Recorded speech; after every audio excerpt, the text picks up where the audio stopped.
they have a wreck and they don't throw the caution. And then Sunday night, they have a wreck on the backstretch and everybody races back to the flag. And I don't know that NASCAR looked at the Thursday night deal and said, man, if that had been the 500 race and we show this car getting to the start-finish line first, but all of a sudden we say, hey, he ran second. Oh, yeah. NASCAR fans are buzzing about Richard the King Petty's recent comments on caution flag decisions. The NASCAR legend has stepped into the heated debate surrounding inconsistent officiating that has plagued recent races. His straightforward message is resonating with fans and insiders alike, bringing much-needed perspective to a growing controversy. The debate over caution flags erupted following two contrasting decisions at Atlanta Motor Speedway. During the Atlanta Xfinity race, NASCAR officials allowed the race to finish under green despite a crash on the final lap.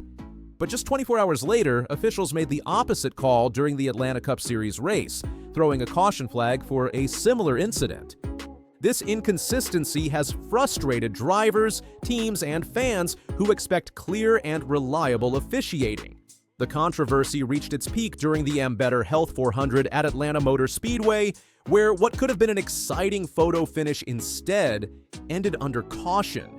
Christopher Bell was awarded the victory when officials waved the yellow flag following a backstretch crash, freezing the field with Bell inches ahead.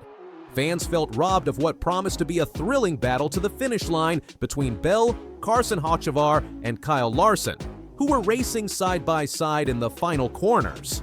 This decision appeared even more questionable when compared to recent races where officials made different calls in similar situations. With 7 NASCAR championships and an unmatched understanding of the sport, Richard Petty's opinion carries significant weight. In a recent interview alongside longtime crew chief Dale Inman, Petty addressed the controversy head-on. Petty stated, "One race they throw the flag, next race they don't throw the caution. You know, I see them again. If you're in the middle of a crowd and have a wreck, I can see them throwing a caution. But if it's at the back end of the race that's running, I can't see them throwing a caution." Petty's assessment cuts straight to the heart of the issue. The inconsistent application of rules has created confusion about when officials will or won't throw a caution flag, especially during crucial race-deciding moments. Perhaps most revealing was Petty's admission about the challenge of making these split-second decisions. "I'm glad I don't have to make that decision." The Atlanta controversy appears even more glaring when compared to NASCAR's handling of the Daytona 500 just weeks earlier. During the season opener, officials chose not to halt the race following Ryan Preece's dramatic airborne crash, allowing drivers to race to the checkered flag. Similarly, during the Atlanta Xfinity race, officials let drivers battle to the finish despite a significant wreck. These contrasting decisions within such a short time frame have left teams struggling to understand the criteria for caution flags. Petty highlighted this inconsistency by referencing the Daytona race where officials allowed the leading drivers to race back to the start-finish line before deploying the caution flag. The stark difference between these calls and what happened at the Atlanta Cup Series race underscores the unpredictability that teams and drivers now face. Dale Inman, Petty's longtime crew chief with 193 career wins, shared similar sentiments about NASCAR's caution flag decisions. Inman expressed concern about the potential consequences of freezing the field during close battles. Inman said, "I hate to be the one to have to call that decision, but there were enough cars when they froze the field that they could have had another wreck coming to caution. So, that would have been really exciting." Inman also emphasized the need for NASCAR to develop a more consistent approach. "I'm sure they're working on it, but they do need to come up with a plan." This statement reflects the growing consensus that NASCAR must establish clearer criteria for caution flag decisions. The inconsistent use of caution flags directly affects race strategies and outcomes. Petty acknowledged that competition is intense for all drivers throughout the field, not just those at the front. When caution flags are deployed inconsistently, it disrupts carefully planned strategies and can unfairly advantage some competitors over others. The Cup Series race at Atlanta offers a perfect example.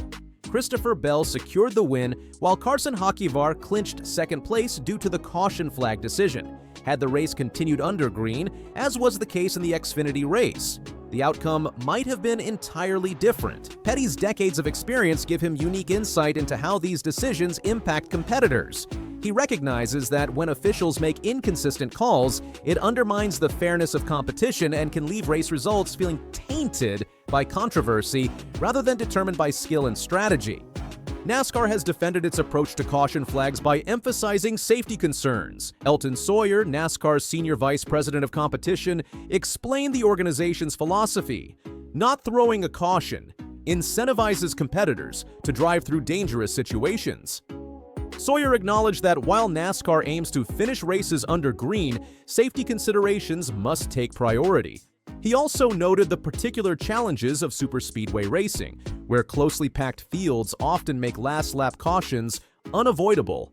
Sawyer stated, "If you look back over the last week or so and 9 superspeedway races that we've had, everybody is on top of each other, so the element of a last-lap caution is there, as we've seen." Despite these explanations, critics argue that safety concerns don't fully account for the inconsistency in officiating. The debate continues about whether NASCAR is striking the right balance between safety and competitive integrity. Some NASCAR insiders suggest that track-specific factors may explain the different handling of caution situations. According to experts on the Hallower Talk podcast, the physical characteristics of racetracks play a significant role in officiating decisions. Amanda Ellis, one of the insiders, explained how safety resources vary between venues. She said, "Let's take Daytona, let's take Atlanta. Daytona has a total of 9 cutouts that we have access to, safety vehicles, also areas where cars can get off the track. Going to Atlanta, there are 4. So that is a big difference, 9 in Daytona, 4 in Atlanta, and that alone calling those 2 races, in my opinion, very challenging."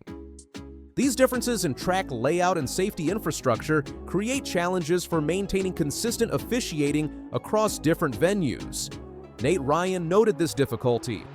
"I don't understand how NASCAR can be consistent if it's going to vary track to track.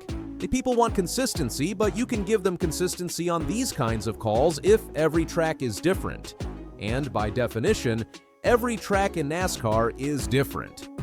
While these explanations offer some context for officiating differences, they don't fully address fans' and drivers' desires for more predictable application of rules, especially during critical race-deciding moments.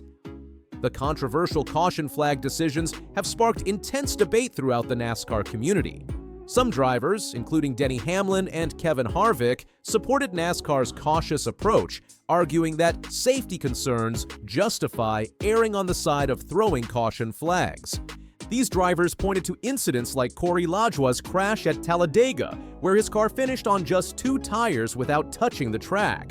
Such dangerous situations underscore the safety considerations behind caution decisions. The controversy over caution flags exists within the broader historical context of NASCAR's evolving approach to race management. As Petty and Inman noted, officiating methods have changed significantly over the decades. In Petty's era, drivers had greater visibility and relied less on spotters. These drivers can't see nothing. They just sit in there and they can't even move their head. This limited visibility increases the importance of consistent officiating and clear communication about track conditions.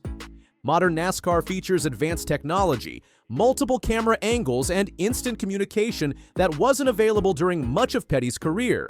Despite these technological advances, the fundamental challenge remains: making fair, consistent decisions in split-second racing situations. This historical perspective helps explain why Petty's comments carry such weight. Having experienced NASCAR's evolution firsthand, the King understands both the traditional approaches to racing and the modern challenges of officiating high-speed competition. At the heart of this controversy is NASCAR's challenge of balancing driver safety with competitive integrity. Officials must make instantaneous decisions that protect competitors while preserving the spirit of fair competition. Petty acknowledged this difficulty, noting that different positioning of wrecks may warrant different responses. If you're in the middle of a crowd and have a wreck, I can see them throwing a caution. But if it's at the back end of the race that's running, I can't see them throwing a caution. NASCAR has traditionally prioritized safety with its better safe than sorry philosophy. While this approach aims to protect drivers, it has sparked debate over whether some caution decisions unnecessarily impact race outcomes. The organization must find ways to maintain its safety standards while establishing more predictable criteria for when caution flags will be deployed. This balance is particularly important during high-stakes moments like final laps that often determine race winners.